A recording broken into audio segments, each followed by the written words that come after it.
Tony. Tony is a director of the firm Free4M Consulting. He has over 25 years of consultancy experience, and he is going to bring his unique perspective in terms of structural engineering, civil engineering, and asset management. I should also mention that Tony's firm won the 2019 iStructure Awards for Heritage Structures. So a little bit about our presentation and the format of it. So Tony will present. We would have a short question and answer session, and then he's going to open the floor to a couple of topics, which we would just have a short discussion on. So thank you, and please welcome Tony. Thank you. Right, so we're going to pop up my presentation on the screen. I've had, who knows what PIMS is? Anybody who's heard of PIMS? You've heard of PIMS, you've had a PIMS, right, okay. So I've had two, and this presentation is going to be heavily swayed by the fact that I've had two glasses of PIMS, which we can blame the British High Commission for that. But it's going to be a silly question, but who's heard of artificial intelligence? Anybody? It's on the news, yes. What do you know? This is going to be interactive, a little bit of interaction. What do you know to be AI? What do you think it is? Anybody? What do you think it is? ChatGPT. Everything that the student is going to use from here on in to write their essays. ChatGPT. And we've already had design by Google. How many of us have Googled codes and whatever else when we're designing structures? But anyone else? AI. Well, I guess the clue's in the name, artificial intelligence. And there's a big debate happening right now in the world on how safe it is. Have you seen that on the news? Yeah? It's, there's a forum that's being formulated of different countries to try and put together actually, is the roving mic going? Yeah? Where is it? I'll use that. Two. I prefer to use this. There we go. That's better. Okay, so yeah, it's probably a little too much. Yeah, it's being debated in the world right now because it's a hot topic, and depending on your perspective, it's either incredibly useful or incredibly dangerous, and that's why we need some rules around it. But we've used it, and Hassam, my colleague, who's I know he can hear us, and we're going to hear from him in a little while. He's hanging on there. He's on UK time, so he's kicking into like 10:30 at night, hanging in there just to present for us. But he's the kind of AI brains behind Freeform. So its usefulness. Let's go through this. We'll look at why we do it, how we did it, and what it isn't. Is that fair enough? Yeah, I think that's pretty reasonable. So why we do it. And I'm going to talk a little bit about asset management. Forgive me if this has been, if you're familiar with it, but it's context. It's important to know why we're doing something. So why do we do it? Because it serves a purpose, to gather data for asset management. And I think one of the problems that we have in our profession for, especially dealing with local authority clients, municipalities and so forth, is there's an absence of data on inventory. Is that reasonable? We don't know necessarily what we have or how accurate is that data set. So it's to gather data for asset management purposes. It's only a tool. What we've done here is merely a tool to give the information, make it available to decision makers, that's all. So it's all about the data. And completeness is the first part. So it's no good if we're doing works, it could be on a building, it could be on bridges, it could be on lighting columns, it could be on all sorts of things. Stock list. It could be on something we look after. Let's just phrase it that way. Something we look after. And we need to have completeness. So it's no good if the inventory is incomplete. What if it is complete? What if you do have all the fields of data, but it's simply not accurate? Well, that's no good either. So we need it to be complete, we need it to be accurate. And then finally, it could be complete, and it could be accurate, but it could be all on paper. It could be all in a lever arch file on a shelf. It's not necessarily interrogable. Now, we're used to dealing with PCs and modeling and finite element and all that kind of stuff and doing different load models. But asset management data is something that needs to be digitized in order to make it interrogable. So, I want to go back and embodied carbon. How could I miss that? I'm in the UK, I'm the chair of the sustainability panel, so I have to talk carbon. I have to say we're saving carbon and stopping the rise in sea levels. Embodied carbon, there's the 3 R's. Reduce, recycle, and reuse. Has anybody come across those 3 R's before? Reduce, recycle, that kind of mantra. Okay. What we're finding is that reduce is actually reasonably easy to get. We can think about different ways of reducing what we do. We can recycle a lot. Well, we do a lot of work with local authorities in the UK and starting to look into Europe, and they recycle a lot. You know, they're planings that come off the public highway. These are generally kind of local authority type stuff, but they reuse a lot. But recycle a lot.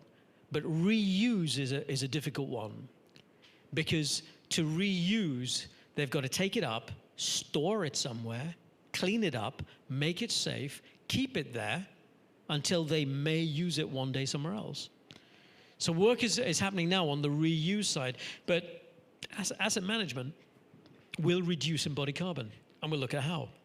So reducing embodied carbon is, I don't know if anybody's seen this graphic before, but essentially, if we do the build nothing, it conflicts with the required service level. We can't build nothing. We've got to build something.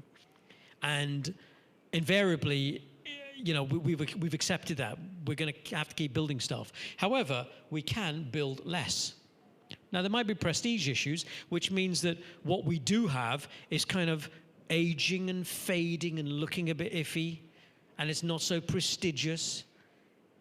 You know, we're dealing with some, I do not want to make this UK-centric, but I drive around, and, you know, my family are from Trinidad, and, you know, I grew up here, and even though I've got a UK accent, believe me, I can drop into the Trini if I need to. I was told, I did the conference in Barbados, the iStruct conference, and I was told I mixed it all up. I was partly Trini and partly unintelligible and partly Brit. But I drive around here in Trinidad, and there's Bailey bridges from the British era that's still going. And, you know, there's maybe a lick of pain, but there's prestige issues. So, you know, build nothing is not tenable. Build less is where we need to be, really. And obviously there's build clever and build efficiently. But really, our land of asset management, and we're still talking about AI, by the way, the land of asset management is really up here. Build less and build nothing. I don't think we can build nothing, but build less. Build clever is not really asset management. When we building clever is building the systems that give us the data to manage the asset. That's build clever. But we are, for asset management, we're into the build less kind of area. So what is asset management? And again, forgive me if you kind of know this stuff. Well, this is a code of practice. Now, this governs the UK. And I think a lot of other countries that have adopted it. It came out in 2016, and I did a lot of work with a local authority client of ours pre-2016 to get them ready for this coming out. And what this document did was it merged all of the different codes of practice that existed for asset management of structures, asset management of highways, asset management of lighting, et cetera, et cetera. And it blobbed it all into one. Asset management of highway infrastructure, meaning it kind of merges everything together. And what is it? Well, it's a code that's designed to promote the adoption of integrated asset management. And asset management is widely accepted as a means to deliver a more efficient and effective approach to management of highway infrastructure assets. You could do this on anything. Doesn't have to be infrastructure. The principles are applicable to buildings. In fact, the iStructees debate right now. I don't know if any of you have been following the load factors debate. Are we over-designing buildings? Are we designing buildings and putting in concrete and steel for loads that they'll never see? Should we be designing for 60 years and tear them down and renew them because it's actually recyclable rather than keep them there and clients don't want to reuse them? There's a huge debate going on. And here's the thing. We don't have enough data. The bridges world has way more data over a longer period of time than we have in the buildings world, because buildings are typically privately owned, and who wants sensors on them? So, it's equally applicable as a set of principles. So it's designed to promote the adoption of integrated asset management. So what is that? Well, the recommendations, I forget how many, 20-something recommendations in this document, well-managed highway infrastructure. Google it, it's free, you can download it. But I've picked out 3. I've picked out recommendation 7, 9, and 10. Because 7 is the one that gives engineers the heebie-jeebies. We love codes, we love formulae, we love the ability to say that, we designed it and it was to a code and it was fine and I'm not liable. I didn't take any dodgy decisions. And yet, this is saying, well, that's great, but manage it on a risk-based approach. In other words, what works for you. So it's descriptive, not prescriptive. Back in the day, it was, again, I'll go back to the bridgey world. Thou shalt change the waterproofing system, or do the inspections, or do the joints, or do the bearings, or do blah, blah, blah, blah, blah. At these intervals, thou shalt. It's almost like a car. We all have modern cars now. I think you might have struggled to get up this hill, but coming to here. But the modern car tells you when it needs a service, doesn't it? It kind of has a little triangle on the dashboard. But that's replacing the days when cars were once a year in there for the oil change and whatever else. So in other words, it becomes descriptive, not prescriptive. The other thing is that you make the decisions based on available data. And what we find is that poorer data held by our clients or us means that we're making more frequent, costlier decisions. That's the point. More data and more analysis of that data, and we're making more targeted, more focused decisions. More cost-effective, frankly. So let's look at it quickly. Recommendation 9, detailed inventory. So we're going to need that. AI in asset management. Why? Because it's about data. It's about the inventory. And if you know of or represent an organization for whom inventory is an issue, and I'm going to talk about what AI is and what it isn't, and Hassam, who is our AI genius, is going to be on to share some stuff. So we need a detailed inventory. The other thing we need is quality, currency, appropriateness, and completeness. In other words, it's no good if it's impoverished data. So, you've got to know what you've got and what condition it is in. Now, it's not the end of the world if you don't. It just means that's where money needs to be spent. If we're spending money on keeping it going, tick along, and loads of authorities do that the world over, US, UK, Europe, you name it. I sit on the board of SE 2050, which is the US-UK kind of bridge with iStruct. And they're facing the same things, a whole inventory of assets in the US that need attention. We may not have the data to make those decisions. So, asset management and the difference it makes. Well, there are 3 types.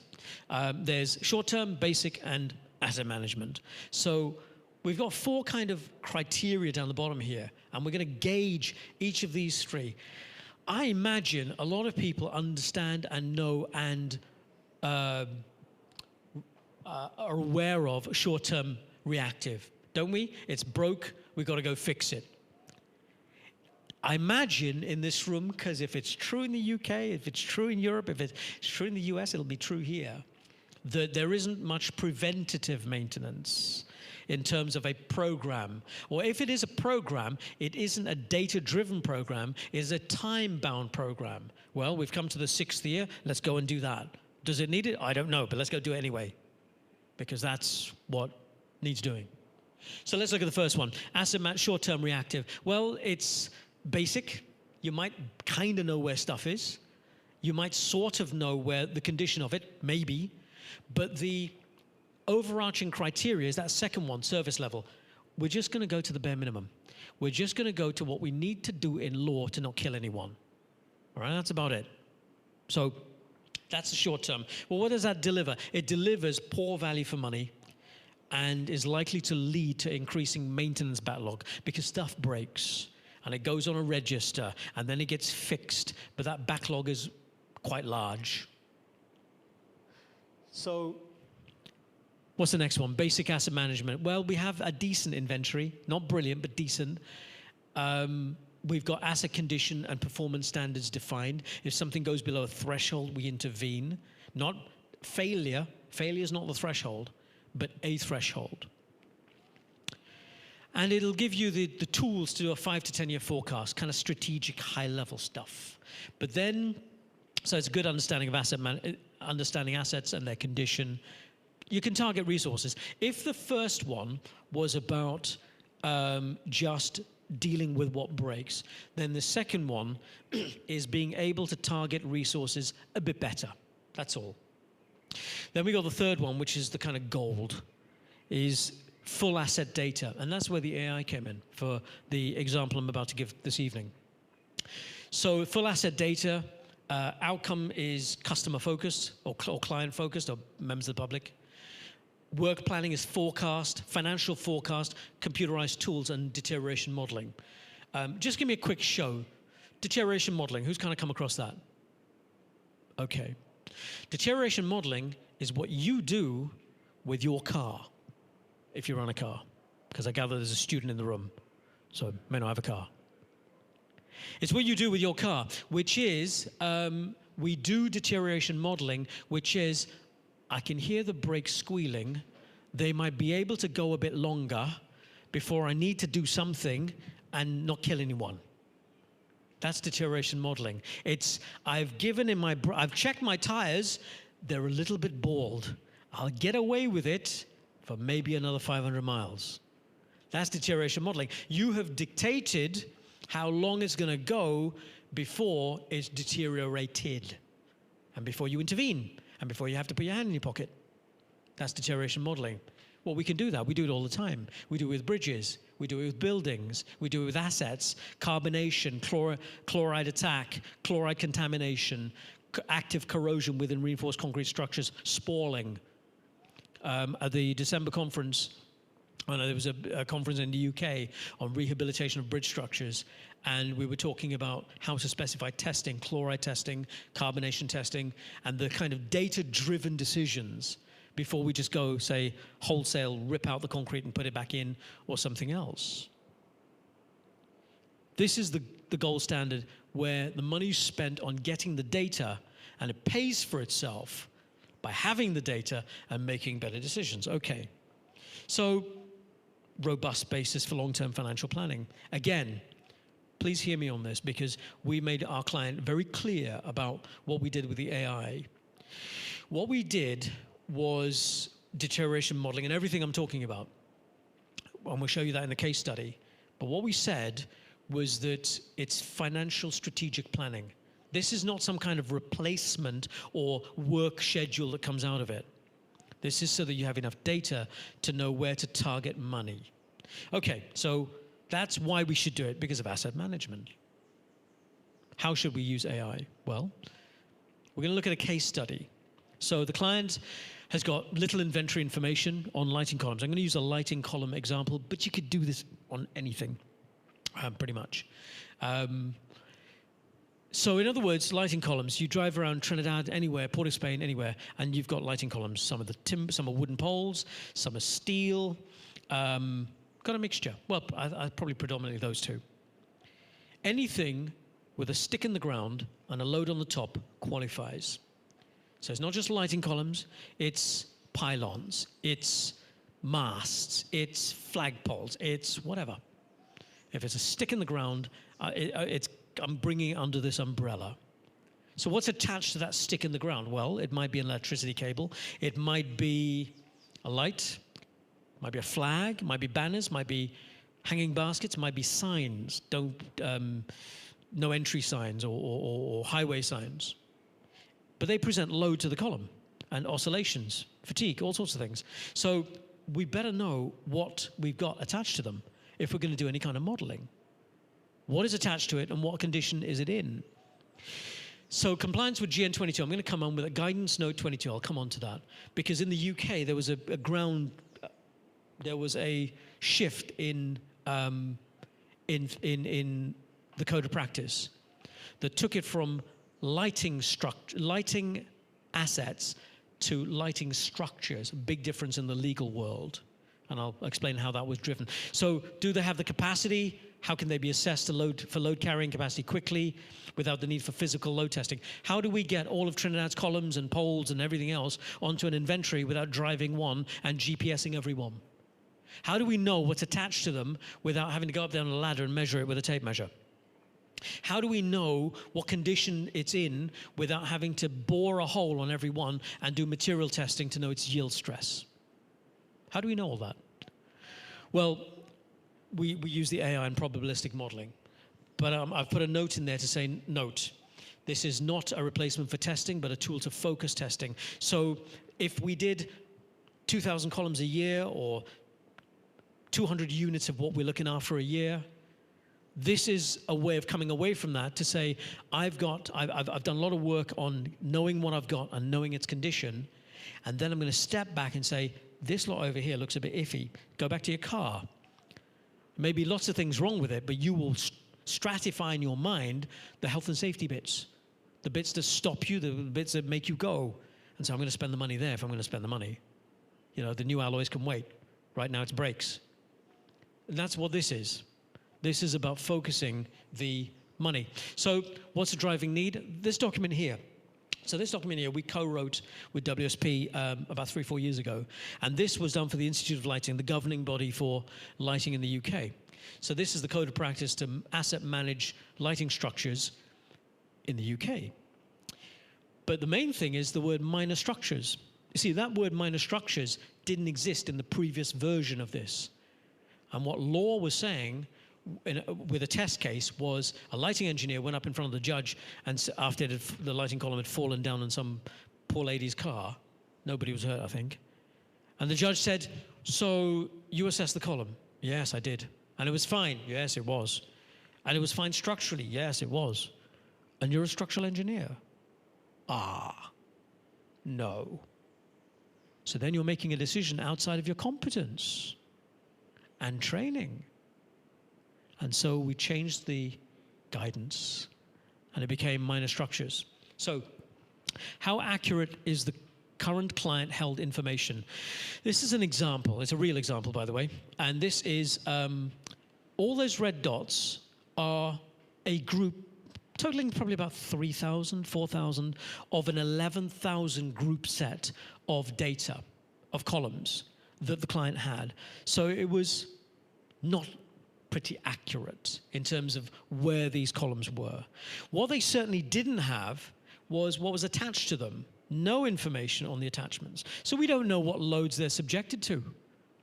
We don't know what attachments have been put in over the years under the radar without an application. But the client here is liable if this thing falls down and kills someone. So unable to determine structural adequacy or determine an assumed residual life. An assumed residual life is jargon from GN 22 for deterioration modeling.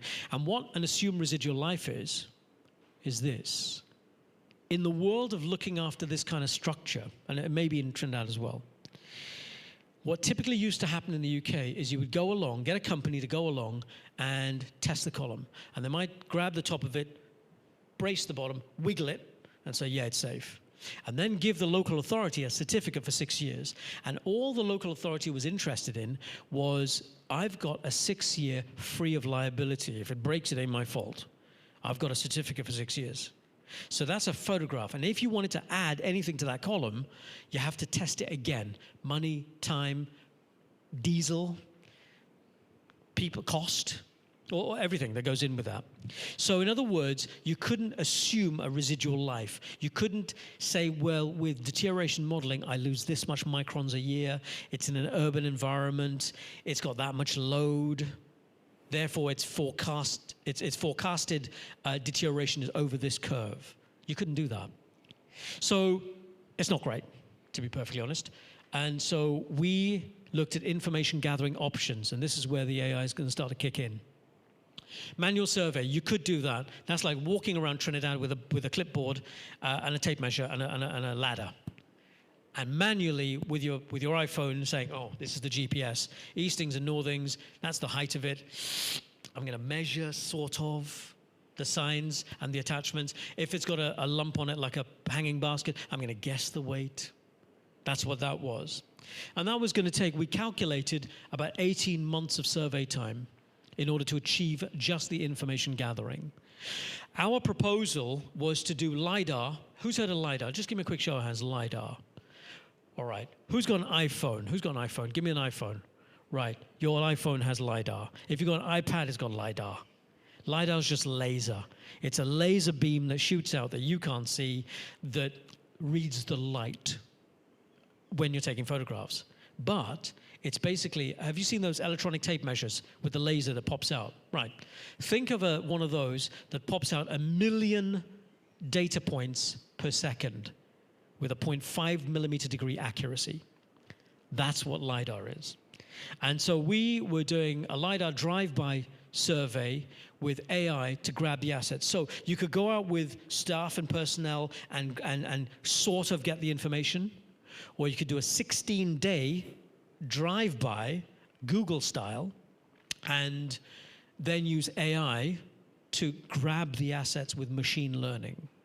So, scope development. We started with lighting columns, and when the rest of the local authority heard what we were doing, they go, oh, can you get our stuff? Bins, benches, bollards, cycle racks, any furniture on the streetscape, you could pick it up. So they got in on the action as well. So the project aims extended to, and the goal was to get data sets. Forget the word confirm, that's just a piece of software. But get data sets, Excel files. The deliverable were Excel files. Number of the assets, 1, 2, 3, 4, 5, 6. It's a column. It's got a height of this. It's got an eastings and northing of that. Ba-bum, ba-bum, ba-bum. All the other information. So Excel data sets there, obtain current day column attachment data, because once we know that we're getting column attachment data from 2022, because it took place last year,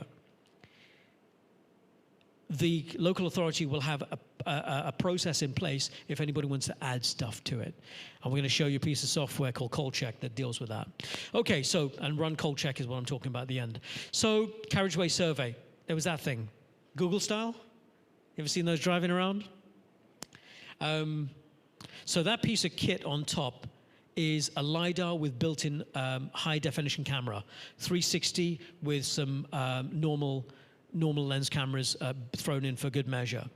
2 360 dual fisheye lens, and then it's got 4 12 megapixels. I mean, you get that on phones these days, don't you?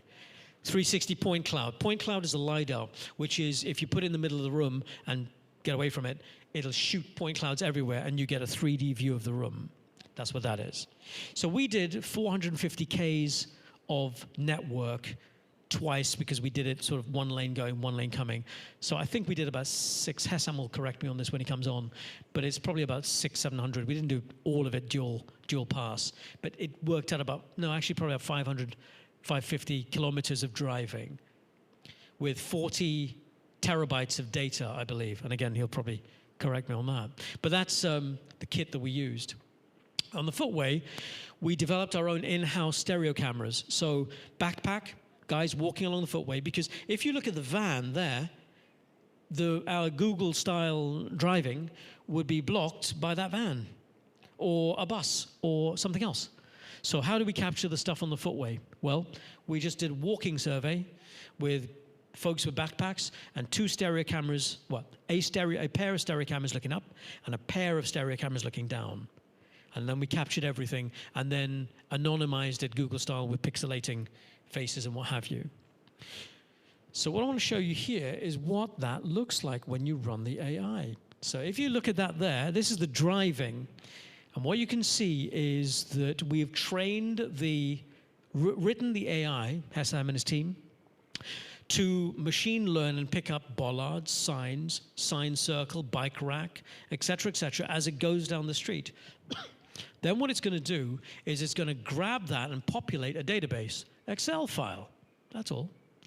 So we're training it what to look for, and it's not that it's missing all the traffic cones and everything else, is that we didn't tell it to look for that. So it doesn't know to look for that. And the way that AI kind of works, actually, no, I'm going to steal thunder from the next demo, so I'm not going to do that. So this is the product, if you like. It's not the deliverable. This is the AI at work, okay? And you can see there that we're capturing in a fraction of the time with pinpoint 0.5 millimeter accuracy the assets, what's attached to the assets, the height, the silhouette. We can apply a wind load to it. We can know its bending, its applied bending moment. We can know its utility ratio. We can do all of those things because we have NDT data, non-destructive testing data for the columns. The client went through NDT data. And if you don't have NDT data, there is an assumption that can be made, which is what was the date of installation, and assume a deterioration over that time. And if you want to double test your kind of theory, run some UT testing, ultrasonic testing, on just a few columns. Don't spend a huge amount of money. So that's what it looks like. So the asset types, I mean, a huge amount. We started with lighting column, which was 01, and you can see the final list was actually about 34, 35 different asset types. We picked up left turn signs on the floor, on the highway, right turn signs, stop signs, cycle signs, anything that was painted on the floor, on the highway, the blacktop, the asphalt, we could pick that up. So what's this table? Well, the orange is the data that the client had in a data set, and they gave it to us to say, here, this is what we think we have. And the green is what they didn't have. You can see how much green there is. They never had all that green. All those asset types, they never had it. And what I want to come on to later in the presentation is the gray, because we're going to talk about what AI is not and what it can't do. And it couldn't pick up those gray bits because there wasn't enough definition.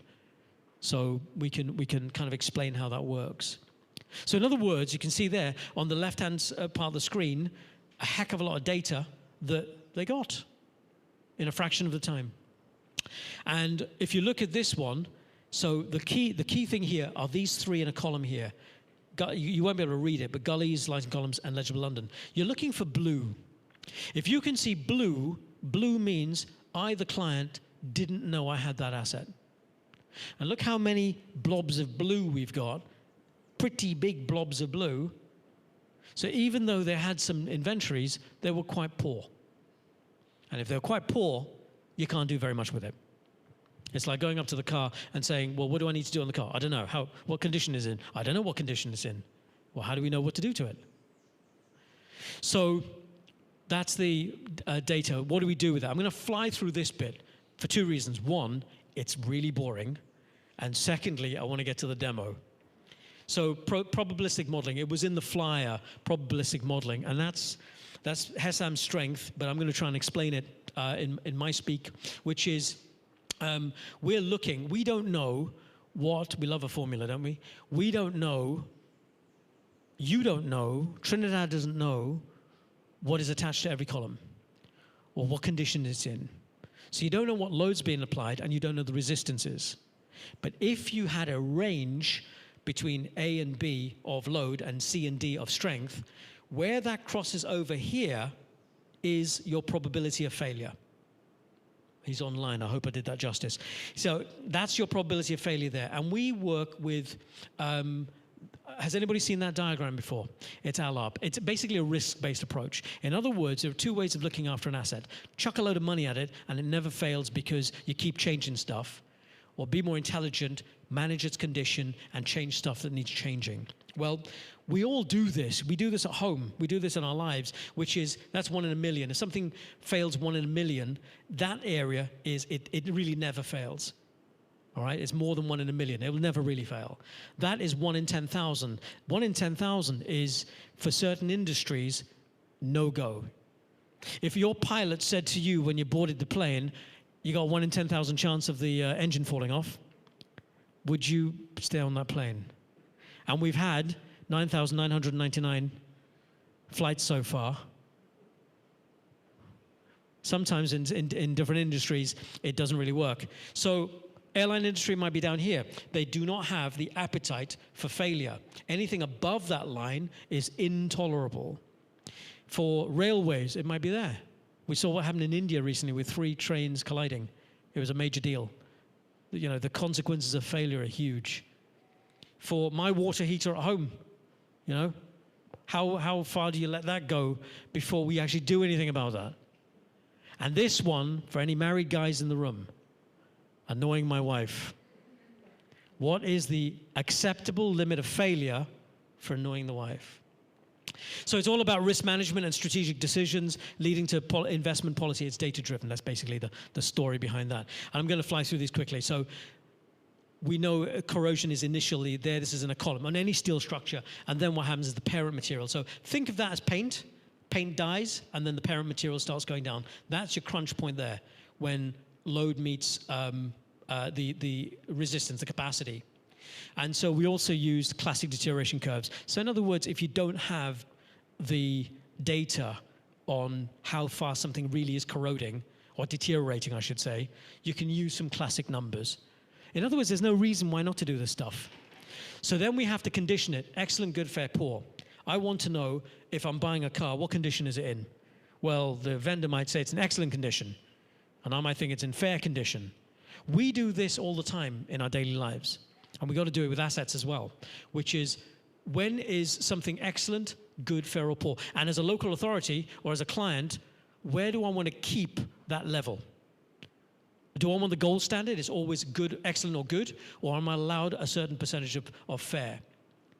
We can also extend it by doing surveys. So you say, well, Tony, look, I mean, if I do this and it says it's going to die in 30 years, what if it doesn't? Well, in actuality, it probably won't die in 30 years because there's so many factors built into that. But each couple of years when you do a survey, you update the model. And it'll tell you whether it's dying earlier or pushing longer. And that has a financial implication to our clients. So when does excellent jump to good? When does good jump to fair? When does fair jump to poor? This is called a transition matrix. And in other words, for our model, when we pump it up onto a spreadsheet or a database of some sort, it will automatically clock down the time and apply the deterioration and say, well, theoretically, those lot over there is coming into the fair category. And this lot over here is jumping from fair to poor. And if I were you, I wouldn't believe it. I would just focus some testing on the poor stuff. Is it really poor? You don't worry about the fair. It's got loads of life in it. That's why it's fair. But instead of throwing money just willy-nilly, it's like, no, I know these ones geographically where they are. Remember our inventory, our database. So I'll put some money into that.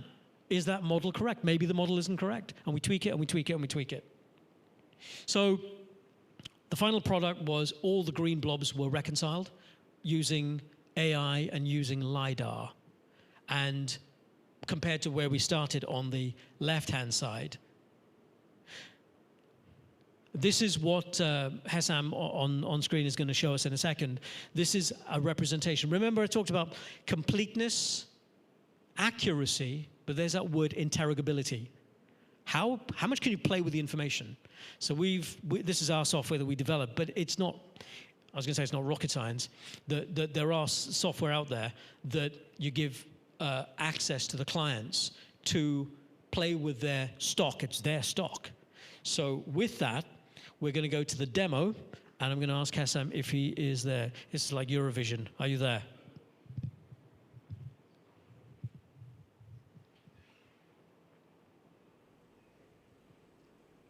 Can you hear me? Yeah, we can hear you. Hello. Okay. Yeah. Let me share my screen as well. Yep. Okay. So are you on my screen? Everything is working? Yep, we can see that. Okay. Yeah.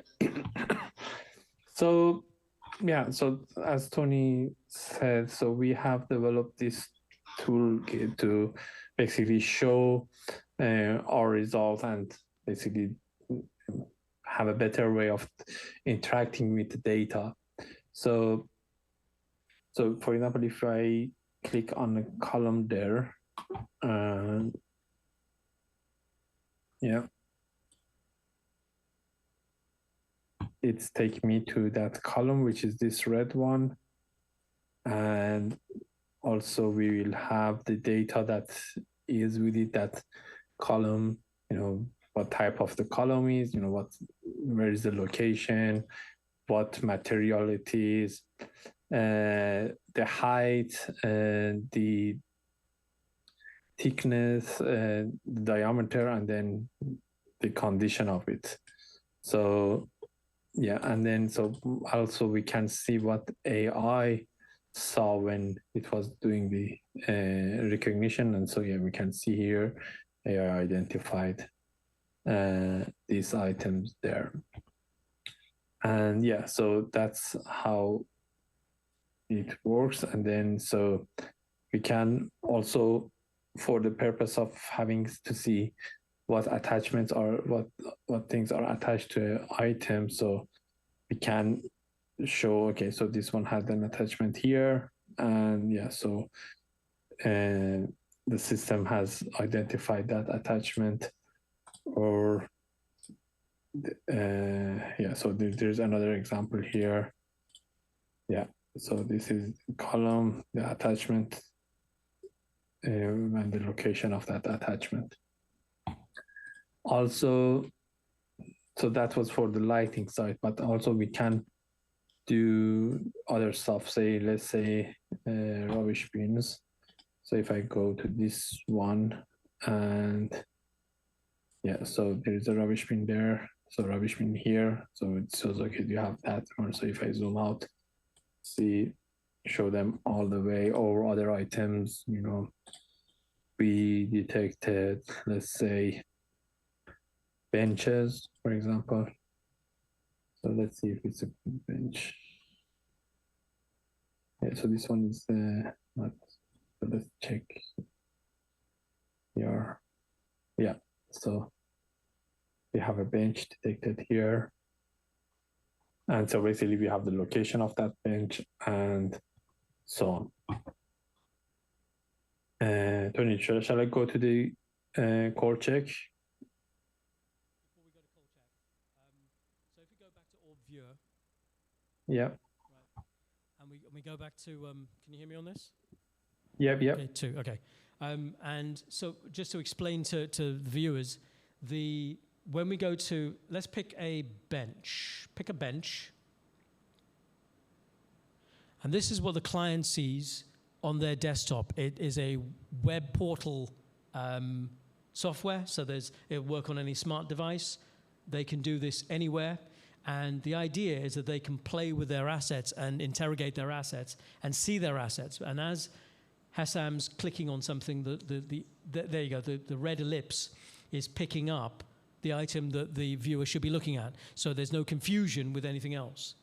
So now if we go to lighting columns again on Orb. Yeah. Yeah. So on Orb, which Orb Viewer is just our viewer, and there's a lighting column. And now it's got attachments. We can see the Kolchak representation of that. And it's got, let's pick something with this one. Something with an attachment on. There we go. So that has a load on it. That load is a sign, and it's got a silhouette. But what if it had 3 signs, 4 signs? The client now knows precisely what is on there, and it has an assumed residual life. So if you circle the cursor in the top right corner, the height is 6 meters, and you can see it there. It won't be able to read it, but you can see it. And then it's got an ARL. ARL is the assumed residual life, which means for that column of that height, with that wall thickness, in that condition, in that location, with that attachment, it'll last theoretically 15 years. Now if we go to Kolchak, and then we can add something on there as you do it. So Kolchak is, let's put, before you add anything, let's circle the height in ARL. The height is 6 meters, typical sort of London column, 6 meters. the ARL, which you won't be able to read, is 30 years. Nothing on it. This is a real example, by the way. And so what we're going to do is say, well, I am a local shop. I want to put a banner. I am Chinese New Year. I want to put some lanterns. I am, I don't know, want to bring back hanging. Let's do that on a lamp column. So we're going to add stuff to the column and hit verify. And what it's doing is using the database information of wall thickness, height, condition, and everything. You can see the ARL has dropped to 28 years. So it's gone from 30 years to 28 years. That is telling you theoretically that you've got a 2-year loss. Well, logically, that kind of makes sense. Because what we're now saying to the client is that you are giving up 2 years of your column life for the benefit of somebody else. Who is that somebody else? 5G, CCTV, the police, could be anybody. So what you could do is develop a form that says you're going to pay me as a local authority for that 2-year loss because I've quantified how much earlier my column's going to die. And that's what cold check does. So between cold check and orb, the client has that third thing. We said completeness, we said accuracy, and we said interrogability. All AI did was get us to this point. So we're going to hold it there. Hasam's going to stay on the line for any questions, because if there are any tech questions, I'm going to field it to him. There we go. And if we come back on my screen. So that's my screen. Yeah. So that's the demo of how we did what we did. And I just want to look at what AI isn't. Can I go back on this? 2. Just want to go back on what AI is not. It's not a magic bullet. It's not a magic wand. It doesn't detect everything. And again, I've stolen this line from Hasam, which is you've got to think of it like a person with impaired vision. If I take off my glasses, you're all a blur. But I can tell who's wearing a light-colored shirt or a light-colored top. And that's how AI kind of works. If there's definition to the item on the tarmac or to the light column or to the bollard, AI will pick it up. But there are things. Remember that gray part of the table I showed, the green and the orange and the gray, and we didn't pick up the gray. It's because there was too much noise. It was just like it was picking up everything. And so it wasn't very useful. So it's not a magic bullet. Secondly, it's not a replacement for engineering judgment. If anybody remembers the Terminator films, is it going to come and kill us? The machines are going to take over? Probably. Not via civil engineers or structural engineers. But it's not a replacement for engineering judgment. We're having debates in the UK about AI use on the assessment of bridges, the inspection of bridges. The inspection of tunnels. Why? Because AI and LiDAR can zoom down a tunnel way faster than a gang of 4 with a magnifying glass. Okay, that's fine. But all it should do is tell the engineer what 10% needs looking at. It doesn't replace engineering judgment. It is not a replacement for testing. Some of our clients got at the wrong end of the stick, which was like, oh, it means I can do everything via modeling. No, it means you can focus testing and spend your money more wisely, but it doesn't replace it. And it's not applicable. What artificial intelligence is not. It's not applicable on a poor data source. In other words, if you just cobble together some pictures or cobble together some stuff, then we can apply AI and it'll be wonderful. It won't be. And the way I've phrased that is like lipstick on a pig. You can put lipstick on a pig, but it's still a pig. One thing I wanted to show us actually was, I'm going to go back in my demo before we kind of bring this to an end, and it's this. I didn't spend enough time on this particular image, that one there. LiDAR are those red dots. Now, you're seeing LiDAR pick out a building or pick out a curb or pick out something only because there's a photograph behind it. You have to think the photograph's not there. That's LiDAR. It will make no sense to the human eye.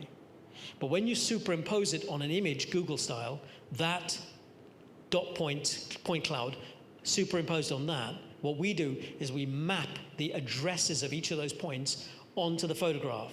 So every point on every pixel has a location. And if I say the top location minus the bottom location, I suddenly have the height. If I say the left location minus the right location, I suddenly have the width. And that's why LiDAR and optics, not just LiDAR and not just optics. So that's why I sort of glossed over that bit there. So that's kind of bringing it home as to what it is and what it's not. And at that point, I'm going to throw the floor open to questions. And I know we've got Hessam on the line as well, who will answer your technical questions. Anybody got any questions? Oh, stunned silence. I can see that something like a cantilever lighting tower, that's quite an easy thing to analyse structurally because it's quite flexible. So did you want to carry this? Yeah, only so that online can hear it as well. Online can hear it. Well, did you hear the first bit? Because I can't remember if I can remember what I said. Anyway, what I was saying was I can see how something like a lighting column or a bin or a bench is very easy to analyse structurally. But presumably at some point, I mean, I don't know whether your company but people are going to be looking at, analyze, as you said, inspection of bridges and buildings, whatever, where the structural analysis is going to be a lot more complicated, and therefore presumably you're going to need to pick up a whole set more stuff to be able to analyze it. How progressed is AI in helping people do that? AI. Is that a sensible question? I don't know. No, absolutely. It's actually, am I on two? Yeah. It is a sensible question because it's something that's being debated now in other spheres, because we are getting, I'll think about how I answer that. We're getting instances of firms grabbing HoloLens. Who's heard of HoloLens? Anybody heard of HoloLens? VR, okay? Star Wars, Return of the Jedi, big thing on your face. And what they're doing is that they are scanning it with their head, and that's great because it's digitizing the survey. Fantastic. And AI has the ability to do crack detection and defect detection. So I think that the portability of inspection, digitization of a survey is possible. It's here. It's on HoloLens headsets. And Apple have just launched their stupidly expensive headset. And AI is just the software that makes sense of the images. However, so to answer the first part of the question, it's doable to get that data. How much of an impact it'll have on analysis, I think it will simply, and this is my guess, I think it will simply resolve itself in engineers interpreting the data and updating a structural model with condition factors to do that. All AI and HoloLens and the face mask thingy would have done is speed up the process. And in case I miss something, I go back to an image on my desktop. I don't have to go back to site. And the reason why I don't think it's going to be end-to-end survey to analysis is one simple word: PI. I don't believe any company leader is going to say, well, the AI let us down. I'm sorry the bridge fell down. We've got to blame the AI. They're not going to take that. Insurance companies won't insure that. I can guarantee it. And certainly as a company lead myself, there's no way I wouldn't send something out without eyes on. So I think it'll speed up the process. But ultimately, our application of condition factors to bridge models, I think, will remain unchanged. Oh, the other thing it might do is it might digitize the development of the model, and we don't have to use a mouse and click it and put an abutment and put a beam and fixity and all that sort of thing. Anything else? We've got a genius online in Hessam waiting to answer your AI questions. He's only just come up for air, by the way. We had him buried in the basement for 2 years doing this project. One of the questions that I wanted to find out, You mentioned early on in your presentation that in England and Europe and UK, they monitor their buildings, so therefore they are able to put together the data. Sorry, no, it's quite the opposite. Okay. They don't. Okay. They don't. The debate that's happening within iStructD is we have so much data on bridges, how they're used. We've got CCTV cameras that show us what load has got. Free4M did a fatigue analysis on a structure that was theoretically failing. And what the client did was he said, look, I tell you what, I just got a shed load of CCTV stuff that showed it didn't carry the load that it was designed for from 1970. And all of a sudden it passed in fatigue. Buildings don't have that data anywhere in the world. And that's the debate that's happening now with respect to, sorry, I didn't mean to cut you off, but the debate that's happening now is, well, we're over-designing. Well, how do you know you're over-designing? Well, it's never met that load. How do you know that? What's its elastic response? What's its dynamic response? I don't know. I've got no sensors on it. We don't have that data. Okay. Does that kill the question? That killed the question. Oh, I'm sorry. That was the PIMS talking.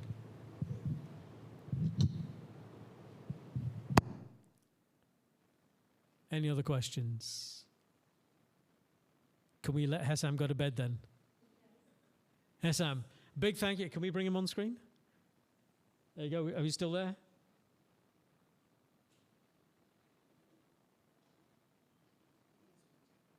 Oh, you're on mute, Hessam. You've muted. Can we bring him on the screen? So, all right, you can go to bed now. Everybody enjoyed that. All right, take care. So if there aren't any more questions, there are a couple of things. I did mention Savitri and Shalini and others. So this was, there was a number of topics that I threw out there, which I think haven't been sent through to you, which I thought might be useful. AI being one of them. It seems to be the thing at the minute, if used correctly. The other ones were risk management in small practices and how to defend a claim. And I can't remember what the other one was. So I was happy to answer any questions. It would be too much to do a presentation on those. I think we're going to be frazzled by the end of this. So if anybody had any questions on those two, your lead of a small practice and how we manage risk. So for example, Free4M is a completely online network-based practice. We do not have any offices since 2009. We were established that way. So in terms of understanding psychology, that was it. The other topic was understanding psychometrics, how to build a team using psychometrics, because that's what we do. How do we manage 2009, way before COVID? We understood how teams work using psychometry and risk management as a small practice. We're a small practice, we're online. How do you keep quality and manage risk? And then finally, how to defend a claim, which hopefully none of you will ever have to do because it is no fun. But if there were any questions on that, I was happy to take those. If not, I can hand back to Shalini at that point. Shalini to Savitri at that point. Sorry? Well, if anybody wants to pay the flight. No, I'm down here. Actually, you say that. I'm down here often enough because my family are from South. Sorry about that. So I'm here often enough. I am keeping in touch with Savitri and others when I'm coming, and I'm more than happy to do those. Because the thing is, especially as we go online with Teams, it's a common thing now, isn't it? Teams. Let's have a Teams meeting. We're doing this on Zoom, the hybrid Hello Online. Well, how do you build and maintain an effective team that's online where you're not next to them, not next to their PC, can't walk over to them, where they don't have the water cooler connection or the coffee machine connection? Well, this is what we've been doing since 2009. And we use psychometry. I used to teach that and how to build a team. And we, like we said, won the award 2019. We do good stuff because it's the right people in the right places and knowing how that works. The other one is as a small practice, as I said, how do we manage risk? And the absolute killer one, which is actually a lot of fun, is how to defend a claim. If you're into that, it's no fun going through it, all right? No fun going through it. But you'd be surprised what we need to know as engineers, particularly small practices who don't have a legal arm. There are some very simple tips that will keep your nose squeaky clean and bail you out. I'll share some of those now in actuality. First one, have a little bit of money put aside. Seriously, you're going to have to pay a lawyer. Have a bit of money put aside. Don't spend everything. Secondly, make sure you have a decent QA system. And from day one with Free4M, I set up the QA system. And we are ISO 9001, 14001, and 45001 for the last 9 or 10 years. And having a decent and disciplined QA system will save you when you need to put your hands on those photographs or records or who did I send what? Who knew what at the time that it should have been known? When they claim they didn't know. And when they claim that you're at fault. So have a decent QA system, have a bit of money, put aside for a rainy day. And also, has anybody seen, I know I'm being flippant, but it's a lot of fun. Has anybody seen My Cousin Vinny? Okay, only certain people of a certain age is going to know that. Who hasn't seen it? You're probably too young. You're probably too young. You want to watch that film, My Cousin Vinny, because I drew a lot from that on my engineering career. But one of the things that is a scene in that, and I'll be quick, I will be brief, is he takes there's a case being brought, and it's a funny film and all the rest of it. But he wants to convince, our hero wants to convince his nephew that he's going to defend, that he's the right guy. Now, it took like 7 attempts to pass the bar, all right? So he's not your first choice. So, and he wants to convince this kid who's got his life in his hands, facing the death penalty. And he takes a playing card. And he looks at the playing card and he shows the playing card and he says, look at how the straight edges and all the rest of it.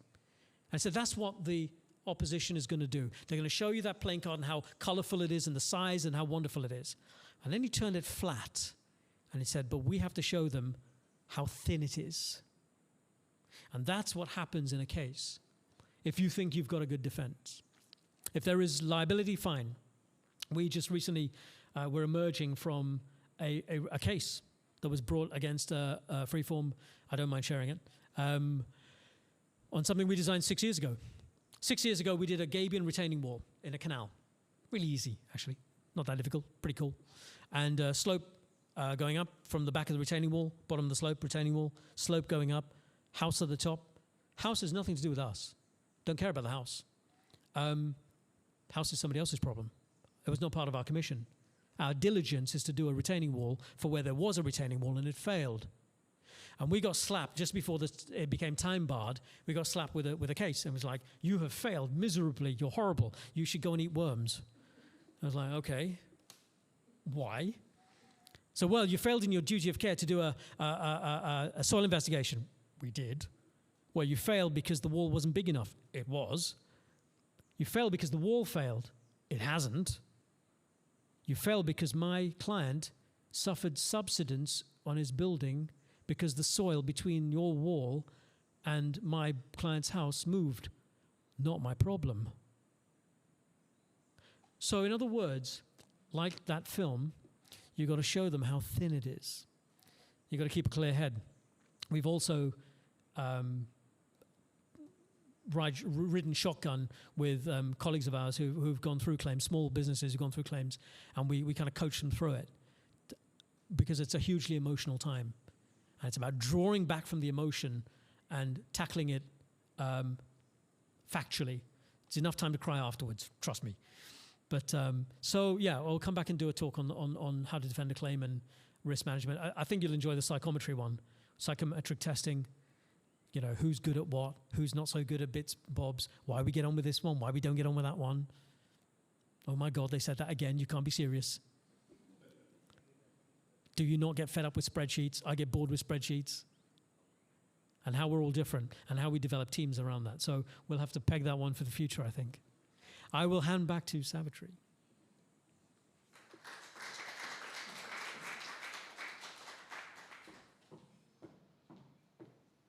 All right, everyone.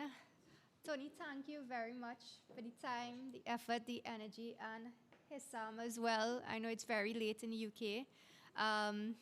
thank you everyone for attending.